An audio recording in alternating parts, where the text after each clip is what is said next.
fan first, meron tayong nailalatag. Kahit nagsasaya tayo rito, kinikengkoy lang natin sila. Sino nakakahiya ngayon? Kayo, di ba? Shelo at Christian Esguera. Na kailangan meron pa kayong sidekick na katabi para lang makipagdiskusyonan ng ganito. Rebuttals to rebuttals. Platform namin to. Sanay na kami rito. Di ba? Sanay na kami sa rebuttals. Di ba?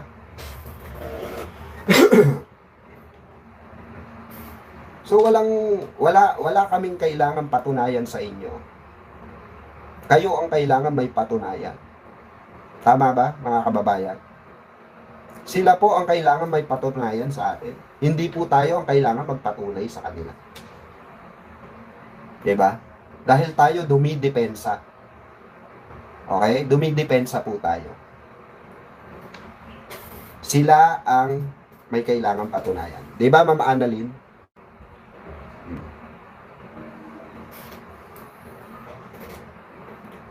Ang mahirap kasi sa mga tao na ito, feeling nila, pag ganito na ang postura nila, nakagayak na sila ng maayos, kagalang-galang na sila, feeling nila, karespeto na sila. Ang respeto po, tandaan nyo, binibigay po ng kusa yan. Pag nakita ka ng isang tao, karespeto ka. Imagine Christian Esguera na wala lahat ng respetong ibinigay namin sa'yo. Sa isang pagkakamali mo lang, imagine. Hindi ka nagtaka nun? Dapat alam mo yun from the very start. Diba? Diba mga kababayan? Alam dapat niya yun from the very beginning. Na bago siya magsalita kay Pangulong Bongbong Marcos na tanga si Pangulo, either tanga ka, or kasabwat ka, or both. Diba? Bago ka magsalita sana ng ganun, naglatag ka muna ng facts. Para yung respeto namin, kuha mo pa rin. Kaso hindi eh. Baliktad po mga kababayan. Diba?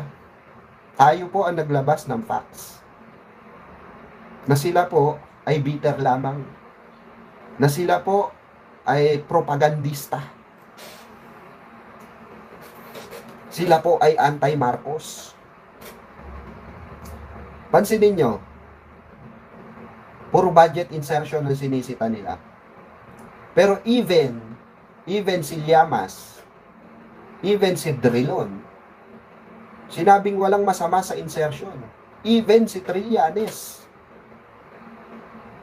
sinabi nila yan. Dahil bakit po? Bakit po nila sinabi yan? Kasi sila mismo naging senador. Naging kongresista. Nagiging masama ang insertion po, mga kababayan, pag ginamit mo sa mali.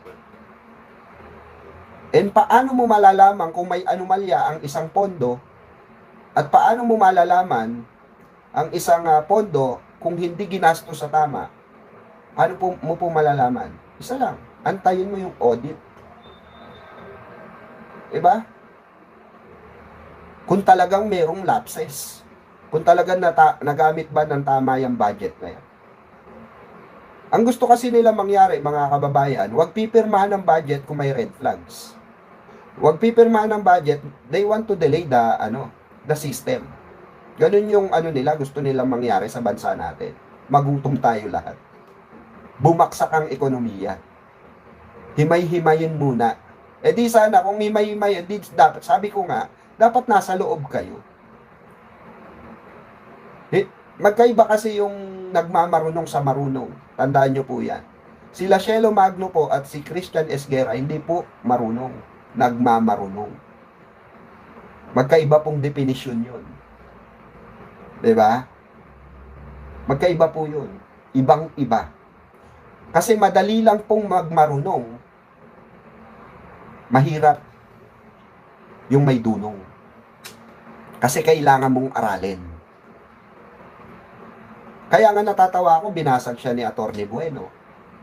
Si Christian Esguera. Binasag siya ni, diba? Nila, pangalan nito. Yung na-content natin. Sila Sir Mike Abe. Oh. Kasi dunong-dunungan eh.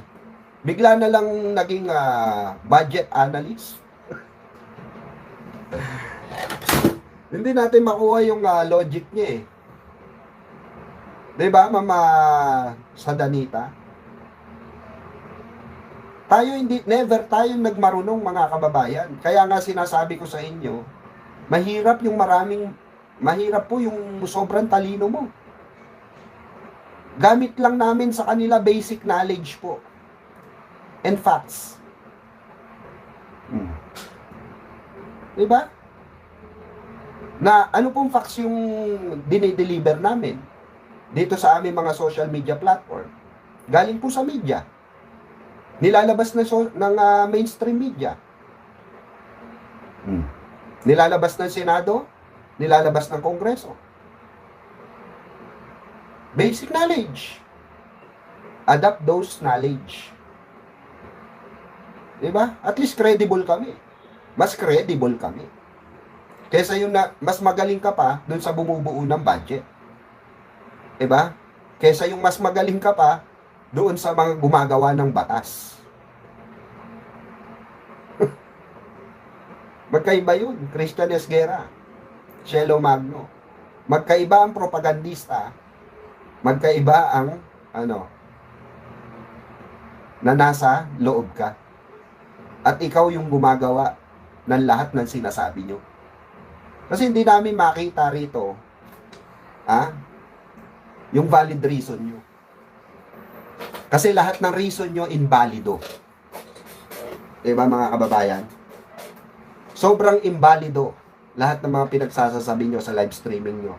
Tapos may taga-hype ka pa sa gilid mo, Cielo Magno. Yun ang nakakatuwa dito.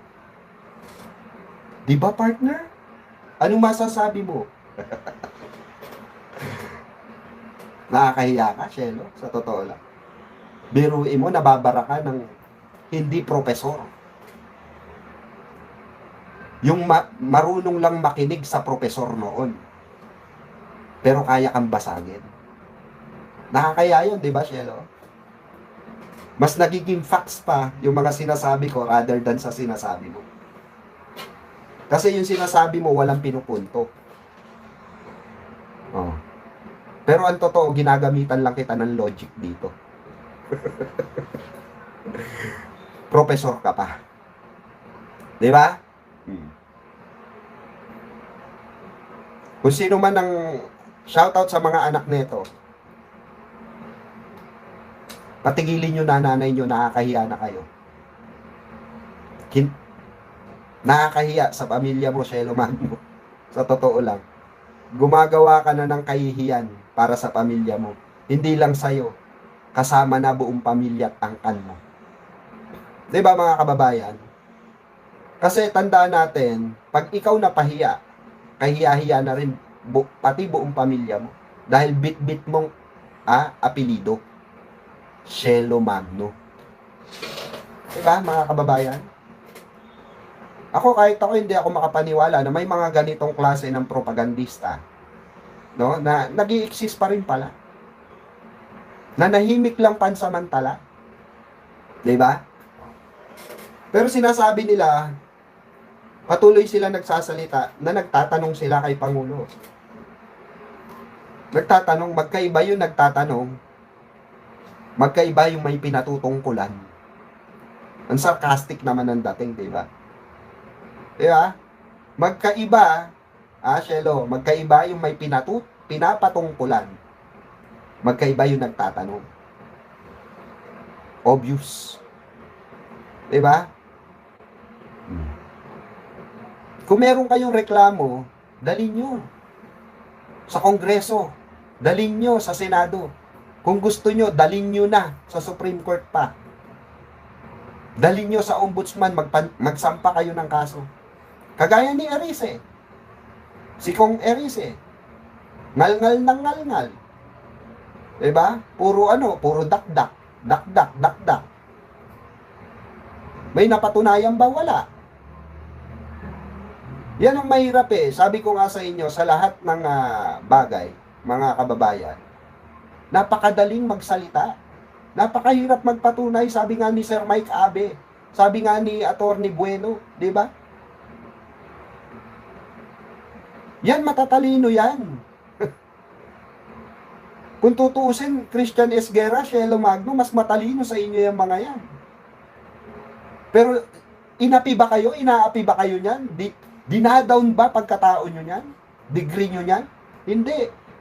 Mas nakakahiya kung ako yung nagbababa ng degree nyo. Diba? Isang Birador Pikwa na may 44,000 subscribers lamang ang tumatapat at bumabasag sa kaipokritohan nyo.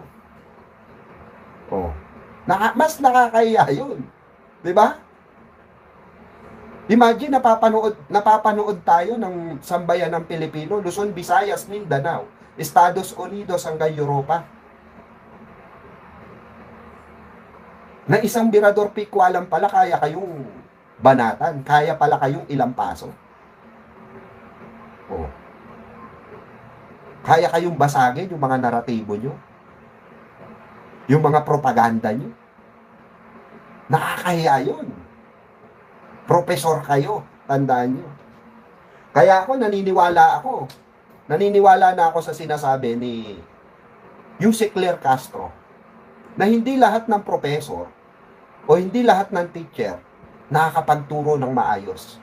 Kaya some of teachers, minsan sila pa yung nagtuturo ng kawalangyaan. Kagaya nitong dalawa na to, na tinatalakay natin dito. Ini-impluwensya nila ng mali yung taong bayan. Gamit ang ideolohiya nilang pagiging anti-Marcos nila. Wala nang iba, dun lang eh. Dun lang ang kababaksakan ng argumento na to. In the end of the day, anti-Marcos ka. Diba, Ma'am Caroline? Kasi dun naman nagsimula talaga eh. Kung bakit ka ngumalngal. Kung bakit kayo ngumangalngal. Diba? Just because anti-Marcos kayo. Buti pa nga, oo. Kaya nakakatawa lang yung mga kahapon, diba? May sumugod sa atin dito. Mga supporter ni Shelo Magno. Tinanong natin, kung may nailatag na bang ebidensya na makapapatunay, pero logic pa rin yung inano nila. Kaya nga hindi pa pwedeng logic lang ang pairali natin dito eh. Kasi alam nyo po kung ano yan, bilyong piso, trilyong piso pinag-uusapan dito, gagamitan mo ng logic. Hindi pa pwede. Kahit sinong attorney, alam yan. Diba? Kahit si Attorney Bueno, alam yan. Kahit si Yuse Claire Castro, alam yan. Meron kang doubt sa budget insertion. Diba? May doubt ka. May red flags ka mo. May red flags. Pero, anong ginagawa mo? Nasaan ka ba? Diba? May magagawa ka ba dyan? Wala kang magagawa in the end of the day. Kaya dahil wala kang magawa, gagawa ka na lang ng propaganda. Mag-i-input ka ng negative sa utak ng mga manonood na nanonood sa'yo para lasunin mo. Ma-mind conditioning mo sila na merong anomalyang ginagawa si Pangulong Bongbong Marcos. Kala nyo ba hindi ko alam yung ginagawa nyo, Shelo, Christian? Basic yung ginagawa nyo. Yung mga maniniwala sa inyo parang DDS din, bobo. Kaya nga sabi ko nga diba sa title ko nung nakaraan, masahol pa sa DDS itong mga ito. Which is tama. Si Sir Mike Abe, masahol ka pa sa DDS. Imaginein mo, Christian Esguerra, ini-interview mo, nasa administrasyon. Ipokrito yarn. Diba? Mama Sadan Dita? Tapos meron ka palang sinasabi mo, parang analyze mo, parang gusto mo, ang sinasabi mo sa mga manonood, magnanakaw ang Pangulo, ang administrasyong ito. Yung mga ini-interview mo, nasa administrasyon yan. So, ibig sabihin, Christian Esguerra, itong mga ini-interview mo na ito, kasabwat din? Ganun ba yun? Di ba?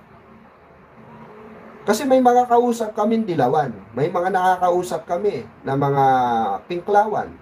O sa 27. O meron kaming gathering. Magkikita-kita kami. Invited ba kayo? Hindi. Kasi bakit? Taliwas ang paniniwala nyo. O, taliwas ang paniniwala nyo. Kami, normal kaming tao. Hindi kami komunista kagaya nyo. Yun ang pagkakaiba natin, Shelo. Christian. Kaya Christian, wag mo ipagmayabang na journalist ka. Kahit na sabi, ipagbali-balik ta rin man natin ang mundo, wag mo ipagmayabang yung profession mo. Dahil pera lang din ang habol mo. In the end of the day, pera lang din. Oh. Pipiliin mo ba journalist kung walang sahod diyan? Kung hindi malaki sahod diyan?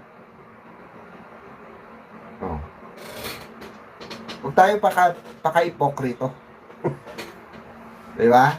Oh. Ikaw rin mismo na gumagawa ng ikakapahiya mo. Kayo rin, Shelo. Kayo mismo ang nagpapahiya sa sarili nyo. Hindi kami rito. Sumasagot lang kami. Pinagtatanggol lang namin si Pangulo. Pinagtatanggol lang namin na anong alam namin na tama. At may facts kaming inalalatag dito. Kayo wala. 'Di ba? Ito mahirap sa mga ito eh. 'Di ba? Wait lang po buksan ko lang ilaw, medyo madilim na.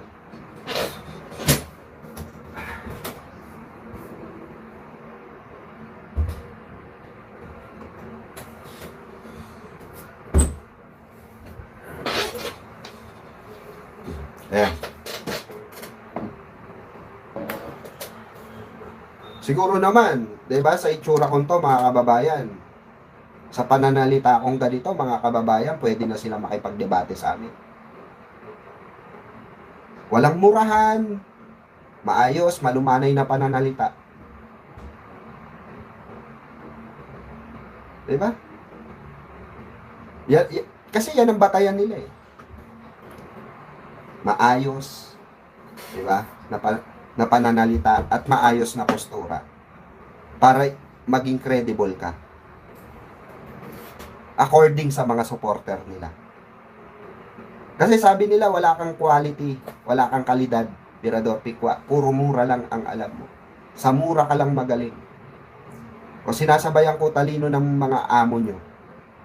Sinasabayan ko logic ng mga amo nyo. Binabasag ko gamit ang logic na sinasabi nyo. Sinamahan ko pa ng postura nila. Ng looks nila. Fun first. Diba? Oh. Sapat na ba yon? Sapat na ba to?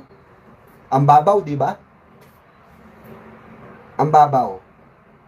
Critical thinking. Kaya masasabi ko mas okay pa si Sir Richard eh. No? Sir Richard. Mas okay pa. Ito sila Shelo, wala eh. Diba? Pinapanood nyo ba yun, Sir Richard? Oh, magbo-bolt in yung mga yan with the DDS coming election. Ito na nga, mga kababayan. Speaking of election.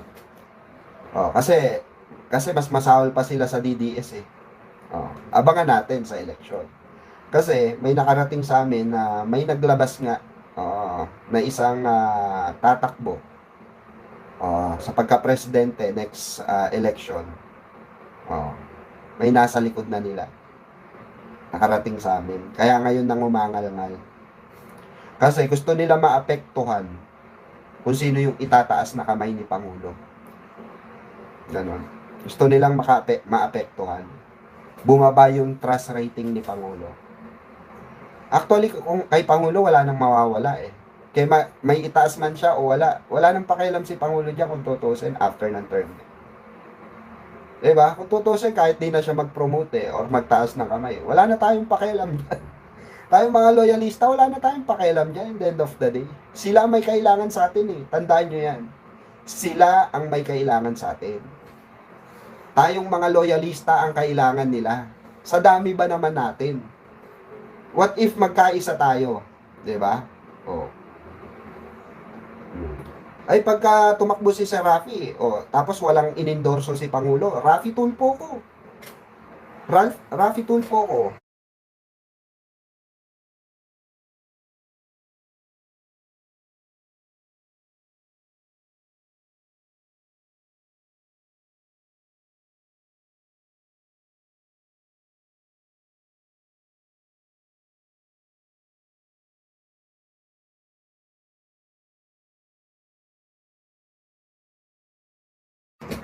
May tumawag lang po sa GC. Ah, may ano lang kami. May pinag-usapan lang. Tumawag si Boss Mike eh. Oh. Dito naman si Alejandro. Ito ba yung nasunog natin kahapon, si Alejandro? Hindi ko kailangan may maniwala sa akin. Madurog ko lang sa argumento si Christian at si Shelo Magno. Okay na ako ron, Alejandro. And satisfied na ako, nadurog ko sila. Gamit yung sinasabi nilang logic. Di ba? Gamit yung sinasabi nilang logic. Critical thinking. Ay, nako. They are starting to destroy PBBM. I think, when the yellow can count on loyalists, they will throw them into the stone. Sabi ni Jimmy, they will not support what BBM endorses. It's fine, no problem. Sabi ko nga, kung walang i-endorso si Pangulo rito sa darating na election 2028, di ba, desisyon ni Pangulo yun. At walang mababawas kay Pangulong Bongbong Marcos yun. Kasi actually, ang pag-i-endorso po ng isang bababang presidente, malaking bagay kung tutuusin. Malaking bagay kung tutuusin. Pero ang tanong, 'di ba? Sino ba ang nangangailangan? Kailangan pa ba ng loyalista? Aantayin pa natin si Sandro Marcos, mga kababayan, si Kong Sandro, na maging qualified as president. 'Di ba? Oh. Pero so far, sa darating na 2028 election, tandaan nyo po mga kaloyalista, mga ka-BBM, tayo ang kailangan nila. Hindi tayo ang may kailangan sa kanila. Yan, very clear yan. Diba? Diba, Ma'am Annalyn? Oh. Yes. At mag-iingay tayo muli after that 6 years. Na maging qualified na si Kong Sandro bilang Vice President at Presidente. Oh. Doon ulit mag-iingay ang loyalista. Doon ulit makikipaglaban ang loyalista. Oh. Kasi after this, malamang sa malamang tahimik na tayo. 'Di ba? Magbabalita na lang tayo na magbabalita rito regarding sa nangyayari sa bansa. Magbibigay na lang tayo ng ating reaction, opinion sa mga nangyayaring calamity, sa mga nangyayaring issue ng ating bansa na ibinabalita. Pero yung ganito na didepensahan, ba tayo magdidepensa? Tapos na termino ni Pangulong Bongbong Marcos. Tama, mali?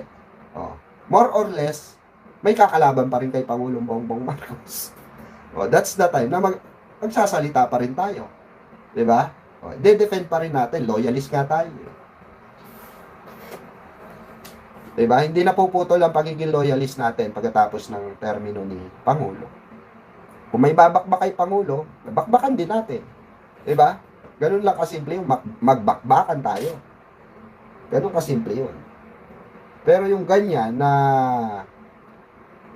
parang ang gusto nilang palabasin nila Shelo, maapektuhan, 'di ba?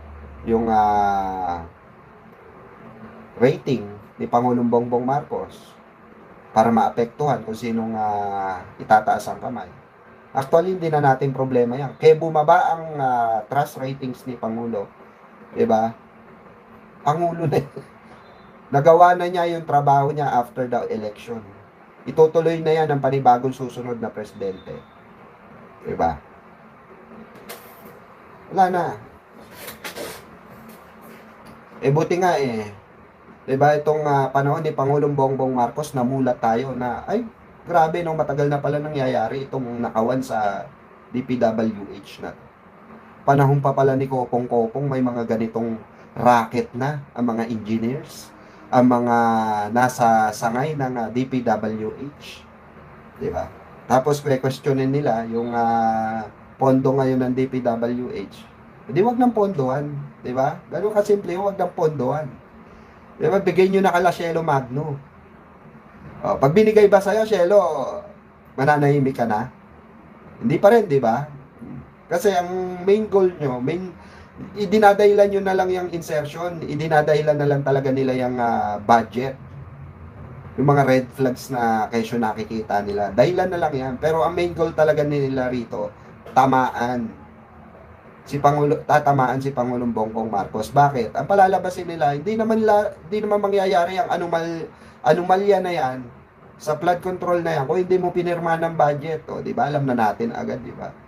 Bistado na agad natin, di ba? Yung gusto nilang iparating sa taong bayan, di ba? Kasi ganun na, basic na basic yung propaganda nila Kailangan muna nila paingayin yung budget insertion. Yung mga budget na malalaking budget, questionable budget, bago nila ipukol kay Pangulo yon. Pagka planchado na yon, marami nang bumabatikos, nakikita na nila. Ayan, marami na tayong napapakagat. Marami na tayong nauuto. Babatuhin nila ngayon. Yan. Bakit mo pinayagan yan, BBM? Bakit ganito, BBM? Bakit ganyan, BBM? Diba? Magkakaroon sila ng tsansa, diba? Na nabatuhin si Pangulong Bongbong Marcos. Diba? Ganun kasimple yun. Ganyan ang mga propagandista. At dyan biyasa sila Shelo Magno, sila Christian Esguerra. Diba? Kunwari tanong. Para kayo magtanong, mag-isip, nang hindi oo nga bakit ganito, Pangulo? Oo nga bakit ganyan, Pangulo? Diba? Hanggang sa darating yung punto, na pati kayo magagalit na kay Pangulo. Pag galit na kayo kay Pangulo, tuwan-tuwa na yung mga yan.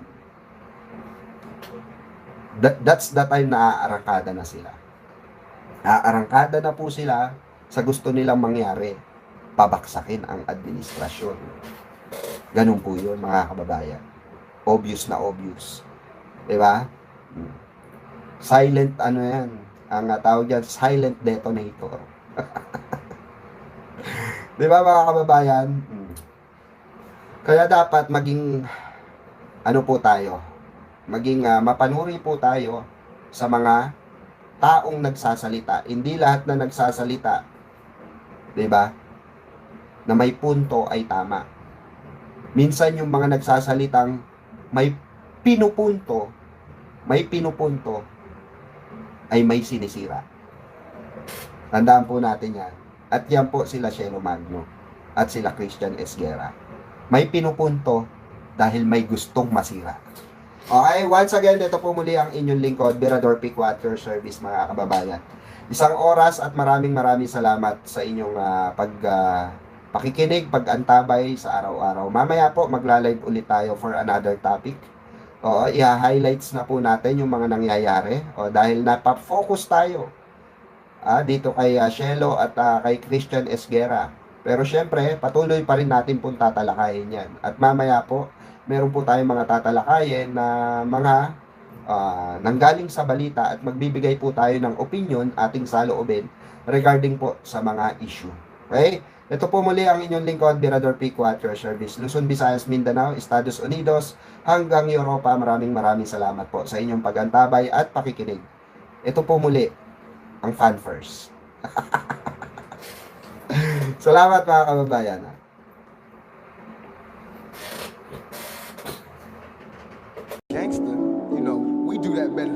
I bet you got it twisted, you don't know who to trust. So many player hating niggas trying to sound like us.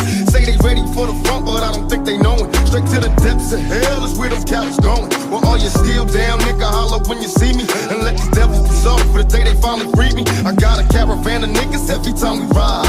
Hitting motherfuckers up when we pass by. Until I die, live the life of a boss player. Cause even